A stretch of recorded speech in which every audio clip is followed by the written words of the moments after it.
Method of identification and management of risk, financial risk. What are these methods? First, you'll see counterparty risk means identification, assessment, and management and mitigation. There's three things we need to see. What is the meaning?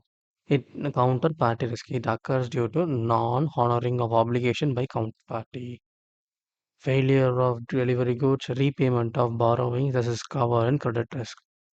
Your money is given to buy a product. That product to be delivered to the buyer. If it is not been honored, na, that is counterparty risk.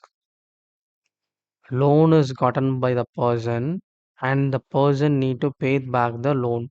So if he didn't pay the loan, na, then it is a counterparty risk. Assessment identification. The hint that provide identification of counterparty risk.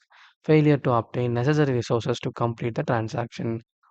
Transaction is complete when money is being transferred, good is being received, that one, or service being received, that one. Then there is a failure in transaction.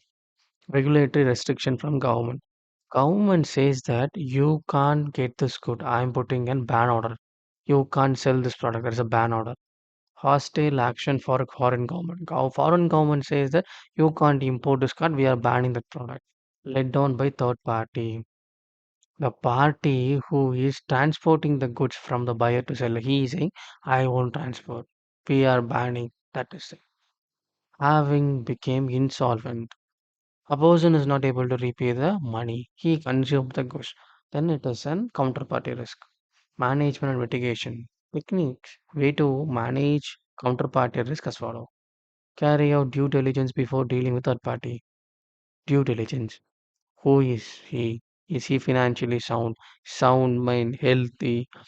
What is his criminal background? You see before joining hands with him. Do not overcommit. Commit what you go. Have a minimalistic. Don't overcommit anything. Know your exposure level. How much loss can I bear in this transaction? That much you do. Don't overthink. Review credit limit regularly. If any person got you any loan, check their limit continuously. Don't believe their words. Rapid action in an event of default. If anyone is doing default, take rapid action to recover any of the assets. Use performance guarantee. Always see their performance as their bank statement, as their balance sheet, as their financial statement, as their income tax statement, as their GST returns. You know how is their performance. This is how you can reduce counterparty risk.